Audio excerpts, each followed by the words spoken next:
In the freezing snow, a baby was shockingly abandoned by the side of the road.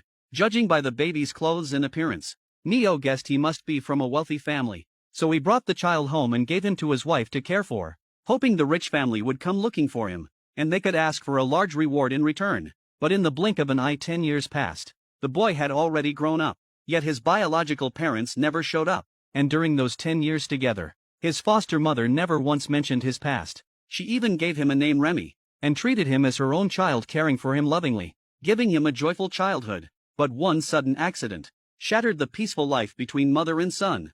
That day his foster mother received a letter from her husband, saying he had gotten injured while working out of town, and needed 400 francs for medical expenses. She counted every bit of savings they had at home, but it wasn't nearly enough to cover the cost. Left with no choice, she sold their cow to a neighbor. But that cow was Remy's only companion, and he couldn't bear to part with it. So every night after the neighbor fell asleep, he would quietly sneak into their barn and secretly steal the neighbor's cattle whip, trying to protect his friend from getting hurt. Every time he saw a new wound on the cow, he would hum their favorite little song to help soothe his friend's pain. But what Remy didn't know was, today while he was singing, an old man nearby had seen the whole thing. He hid behind Remy listening for a long time. When Remy finally noticed him, he got so scared he ran straight home. And when he got back, he was shocked to see his injured foster father had returned too. But his father's reaction to seeing Remy was far from warm. All these years he'd been working away from home, and had no idea his wife had been raising this child.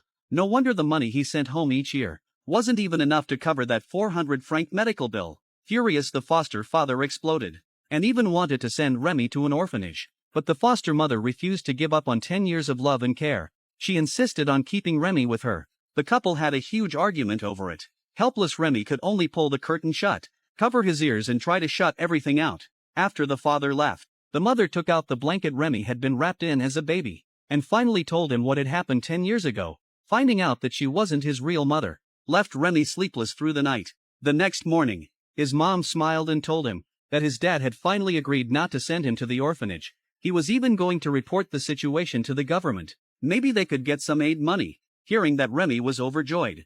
After saying goodbye to his mother, he followed his foster father toward town.